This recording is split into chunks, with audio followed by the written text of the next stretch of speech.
নমস্কার বন্ধুরা, শুভ সকাল। নিশ্চয়ই আপনারা সকালে ভালো আছেন সকলে। আমরাও সকলেই ভালো আছি। কিছুদিন আগে বলেছিলাম আমরা একটু বেড়াতে যাব। বেড়াতে যাচ্ছি আমার বোনের বাড়ি। বোন থাকে এখন ব্যাঙ্গালোরে। আমরা আজকে সেখানে যাওয়ার উদ্দেশ্যেই রওনা হচ্ছি। কালকে রাতে আমরা কলকাতায় এসেছি, সেই ব্লগটা আপনাদের সঙ্গে শেয়ার করা হয়নি। যাই হোক, আমরা এখন বেরোচ্ছি রাস্তায় এবং ওখানে গিয়ে কি কি হয় সব কিছু আপনাদের সাথে শেয়ার করব। চলুন, সারাদিন কি হয় না হয় সবই দেখাবো। দেখুন বন্ধুরা, আমাদের লাগেজ মোটামুটি গুছানো হয়ে গেছে। আমরা এখন মেন রাস্তায় চলে এসেছি, দেখতেই পাচ্ছেন সমস্ত কিছু নিয়ে দাঁড়িয়ে রয়েছি। আমার মেসো, বাবু, মা সকলেই এসছে আমাদেরকে গাড়িতে তুলে দেবে। ওলা আসলেই আমরা উঠে যাব, গিয়ে হাওড়া স্টেশনে গিয়ে কী কী হয় না হয় সব দেখাচ্ছি। আমরা গাড়িতে উঠে পড়েছি, এবার যাচ্ছি হাওড়ায় দিকে। এবার হাওড়ায় গিয়ে দেখাবো কী হয়।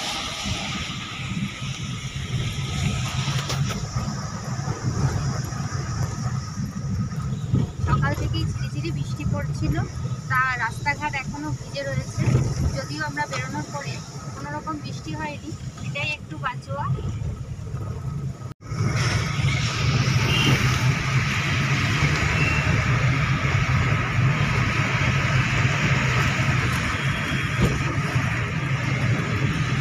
আমরা হাওড়া স্টেশনের দিকে যাচ্ছি, উঠে এসেছি এবার ব্রিজের উপরে।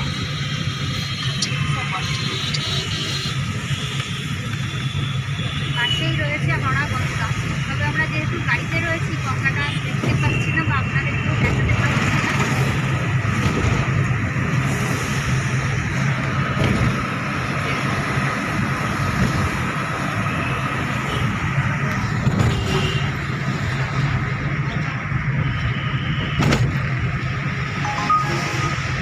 চলে এসেছি আমরা হাওড়া প্ল্যাটফর্মে, ওয়েটিং লাউঞ্জে। আমরা এখন ওয়েট করছি, আমাদের ট্রেনটা 10:45 ছাড়বে। এখন মূলত প্ল্যাটফর্মে ট্রেন দেয়নি, ট্রেনটা দিলেই আমরা উঠব। হ্যাঁ বন্ধুরা, আমরা অলরেডি চলে এসেছি হাওড়া প্ল্যাটফর্মের 21 নম্বর প্ল্যাটফর্মে। এখানে আমরা ওয়েট করছি কারণ 21 নম্বর প্ল্যাটফর্মেই আমাদের ট্রেনটা এসে দাঁড়াবে, যেটা ব্যাঙ্গালোরে আমাদেরকে নিয়ে যাবে, দুরন্ত এক্সপ্রেস। ট্রেনটা অলরেডি চলে এসছে, আস্তে আস্তে প্ল্যাটফর্মে ঢুকছে। আমরাও প্রস্তুতি নিচ্ছি, ট্রেনটা দাঁড়ালে দরজা খুললে আমরাও একে একে ট্রেনে উঠব।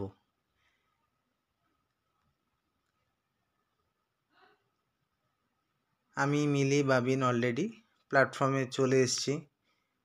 বেশিক্ষণ আমরা বসি নেই, যদিও ট্রেন ছাড়ার আধা ঘন্টা আগেই ট্রেনটা প্ল্যাটফর্মে দেওয়া হলো। এই ট্রেনটাতেই আমরা দুদিন ধরে বসে থাকবো। যাই হোক, সকালে ব্রেকফাস্ট দিয়েছি, এটা দ্বিতীয় দিন, কারণ প্রথম দিনে আমরা কোনো ভিডিও করতে পারিনি, কারণ আমরা তো ট্রেনে উঠে বা রাস্তায় বেরিয়ে এই ধরনের ভিডিও করা আমাদের যেহেতু অভ্যেস নেই, সেহেতু একটু লজ্জায় লাগছিল। আর প্রথম দিন বাবিন ট্রেনে উঠে একটু শরীরটা খারাপ লাগছিল, কারণ ওই ট্রেনে আসার আগে, প্ল্যাটফর্মে আসার আগে যে গাড়িতে করেছিলাম ওর একটু বমি হয়েছিল, যার কারণে একটু ট্রেনে উঠেও ঘুমিয়েও পড়েছে। আর আমরাও ভিডিও করতে পারিনি আর অন্যান্য কারণে। যাই হোক, ট্রেনে যেতে যেতে পরের দিন সকালবেলায় ব্রেকফাস্ট করার পরে এই জানলার সামনে বসে বাইরের প্রাকৃতিক দৃশ্য দেখতে দেখতে যাচ্ছিলাম। খুব সুন্দর লাগছিল। অলরেডি আমরা উড়িষ্যা বর্ডার ক্রস করে অনেকটা দূরেই চলে এসেছি, অন্ধ্রপ্রদেশের মধ্যে। বাইরে খুব সুন্দর লাগছিল, প্রাকৃতিক দৃশ্য দেখবার মতো ছিল। যাই হোক, উপভোগ করতে করতে যাচ্ছি।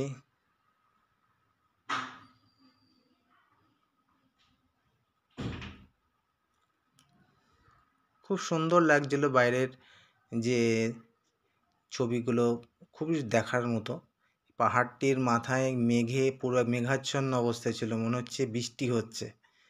ক্যামেরায় অত ভালো বোঝা যাচ্ছে না, কিন্তু আমরা ট্রেনে বসে খুব ভালো উপভোগ করছিলাম এই দৃশ্যগুলো। এগুলো বলে বোঝানো যাবে না, তবে যতটুকু পারছি বলছি আমি। খুবই সুন্দর লাগছিল।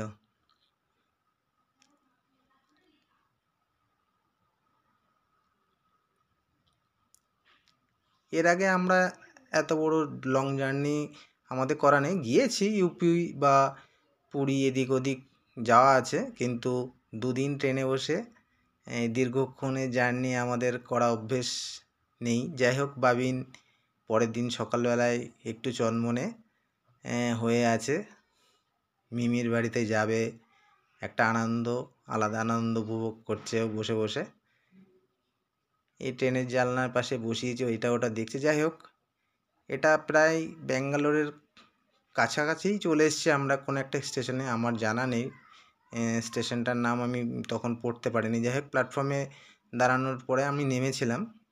বাবিন আমার কাছে বায়না করছিল এটা ওটা কিনে দেওয়ার জন্য, কিন্তু সেই খাবারগুলো আমি জানি ও খাবে না, আমি দেবো না বলেছি, তাতে ওর একটু রাগ হয়েছে। বুঝতেই পারছেন, সাউথ ইন্ডিয়ান খাবার যেগুলো আর কি পাওয়া যায়, ইডলি ধোসা এই ধরনের যেসব খাবারগুলো, ও একটু ভাজা পোড়া এটা ওটা চাচ্ছিল। আমি চাইছি ও ট্রেনের মধ্যে যাতে শরীর খারাপ না হয়, সেই জন্যই দিইনি। কিন্তু ম্যাডামের খুব রাগ হয়ে গেছে, আপনি দেখতেই পাচ্ছেন, কথাই বলবে না আমার সাথে। এই যে বাচ্চাটিকে দেখছেন, এই যাদের সঙ্গে এসছে ফ্যামিলিটা খুবই ভালো, এরা বর্ধমান থেকে যাচ্ছে ব্যাঙ্গালোরে। এই বাচ্চাটি চেক আপের জন্য যাচ্ছে। খুব ভালো পরিবারটি, আমাদের সঙ্গে আলাপ হয়েছে, একই বগিতে ছিলাম আমরা, এবং দাদাদের সঙ্গে আমাদের খুব জমে উঠেছিল ট্রেনের মধ্যে। সময় দুদিন কীভাবে কেটে গেল বুঝতেই পারিনি। যাই হোক, ট্রেনটি আস্তে আস্তে ব্যাঙ্গালোর স্টেশনের কাছাকাছি চলে এসছে। এসএমভিটি যে স্টেশনে আমরা নামবো, অন্তিম একদম স্টেশন। আর কিছুক্ষণের মধ্যে আমরা স্টেশনে পৌঁছাবো। কি সুন্দর লাগছে দেখুন, আমি জানলা দিয়ে ধরেছিলাম ক্যামেরাটা। যাই হোক, এই দাদাদের সঙ্গে খুব জমে উঠেছিল আমাদেরই এখন পরিবারের সদস্য হয়ে গেছে দাদারা, খুব ভালো ফ্যামিলি। অলরেডি আমরা ট্রেন থেকে নেমে পড়েছি ব্যাঙ্গালোরে। যাই হোক, ওদেরকেও বিদায় জানাচ্ছি, ওরাও চলে যাবে ওদের গন্তব্যে, তাই একটু যাওয়ার আগে কথাবার্তা চলছে। যাই হোক, এই ট্রেনটিতে এসে আমরা নেমেছি। হ্যাঁ বন্ধুরা, আমরা অলরেডি ব্যাঙ্গালোর স্টেশনের বাইরে চলে এসেছি, কারণ আমাদের রিসিভ করতে শালি আর আমার ভাইরা ও ছেলেকে নিয়ে চলে এসছে, যার কারণে ওখানে দাঁড়িয়ে আমরা একসাথে ছবি কিছু তুলেছি, কিন্তু বেশি তুলতে পারিনি, কারণ আবার ওলা বুক করা হয়ে গেছিলো। ওলার ড্রাইভার আমাদেরকে একটু তাড়াতাড়ি ওঠার জন্য বলছিল, কারণ বললো গাড়িটা ওখানে দাঁড় করানো যাবে না, পুলিশি ঝামেলা হতে পারে, যার কারণে আমরা ওখানে দাঁড়িয়ে খুব বেশি ছবি তুলতে পারিনি।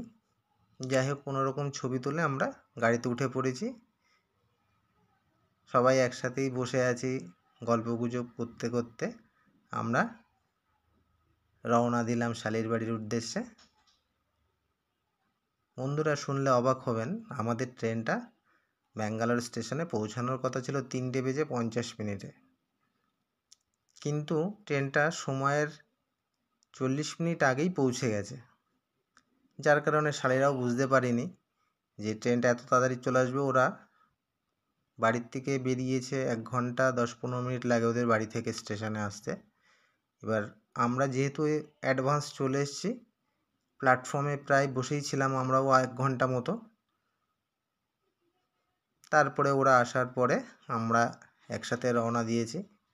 যেতে যেতে রাস্তার দুধারে জিনিস দেখতে দেখতে যাচ্ছি, বিভিন্ন রকম অফিস কাচারি বিল্ডিং।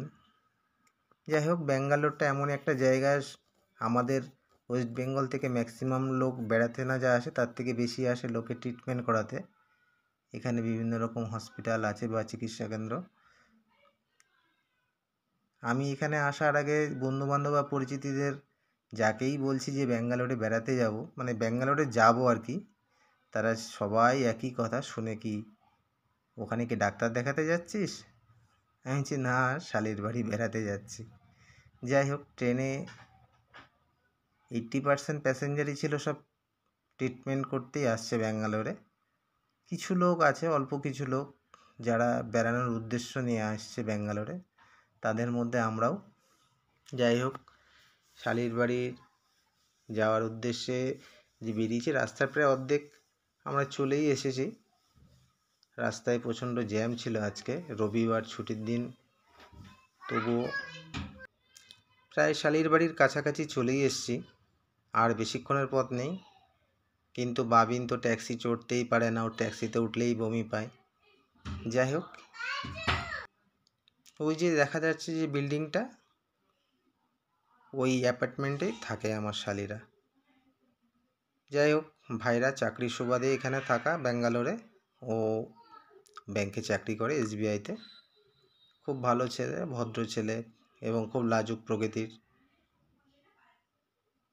অনেক দিন ধরেই বলছিল, দাদা আসো আসো। আমার আসার সময় হয়নি, কারণ এত দূরে মেয়েকে নিয়ে আসতে পারতাম না, কারণ ওর এত জার্নি করতে পারে না। যাই হোক, এখন একটু বড় হচ্ছে, যার কারণে আসার ঝুঁকি নিয়েছি।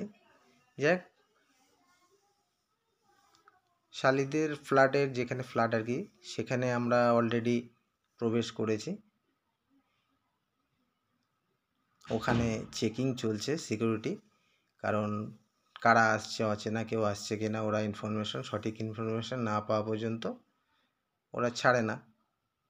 যাই হোক, ওখান থেকে বেরিয়ে একদম কাছেই চলে এসেছি শালিরা যে অ্যাপার্টমেন্টে থাকে, সেই তার কাছাকাছি প্রায় চলে এসেছি। অ্যাপার্টমেন্টগুলো খুব মানে খুব বড় বড় বিশাল অ্যাপার্টমেন্ট, ওখানে সব 12 তলা 14 তলা করে আছে। শালিরা থাকে 4th ফ্লোরে, মানে 5 তলায়। আমরা একদম কাছেই চলে এসেছি। এই ভিডিওতে খুব বেশি দেখাতে পারলাম না, কারণ ভিডিওটা বড় হয়ে যাবে। সামনের মানে পরের ভিডিও যেগুলো থাকবে, সেগুলোতে আরও ভালো করে দেখানোর চেষ্টা করব। যাই হোক, দুদিনের ক্লান্তি, একদম ফ্ল্যাটের সামনে আমরা চলে এসেছি অলরেডি। ট্যাক্সি থেকে সব মালপত্র নামিয়ে সবে দাঁড়িয়েছি, তার মধ্যে আমার মেয়ে আর শালির ছেলে, ওরা দুজনে একা একা ভিতরে ঢুকে গেছে, তার জন্য শালি বেরিয়ে এসছে দৌড়ে। আমরা লিফটে উঠে গেছি সবাই মিলে। এখন 4th ফ্লোরে যাব। সবাই খুশি, কারণ ওরা একা একা থাকে, লোকজন খুব কমই আসে আমাদের কলকাতা থেকে। যাই হোক, আমরা এসছি, ওরা খুব আনন্দ। যদিও পুজোর সময় এসেছিলো আমার আরেক শালি বা ভাইরা, ওরা ফ্যামিলি নিয়ে এসেছিলো দুর্গাপুজোর সময়। লিফটের থেকে নামলাম, নেমেই সামনেই ওর রুম।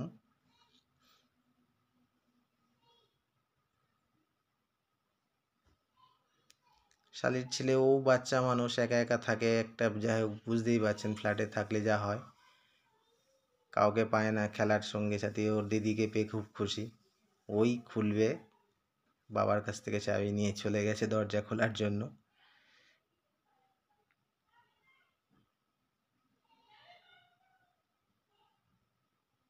শালির ঘরে আমরা ঢুকলাম অবশেষে। সাজানো গোছানো ফ্ল্যাট, খুব ভালোই লাগছে। ভাইরা সব অফিস থেকে যেসব অ্যাওয়ার্ড বা সার্টিফিকেট পাওয়া, সব সাজানো।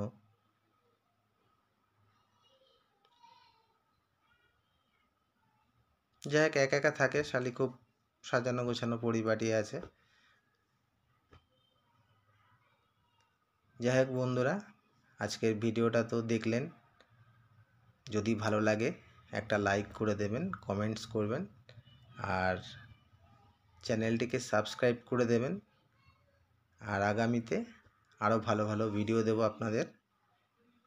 আজকে এই পর্যন্তই থাকুক, ভিডিওটা বড় হয়ে যাচ্ছে। দেখা হবে পরের ভিডিওয়। Good night.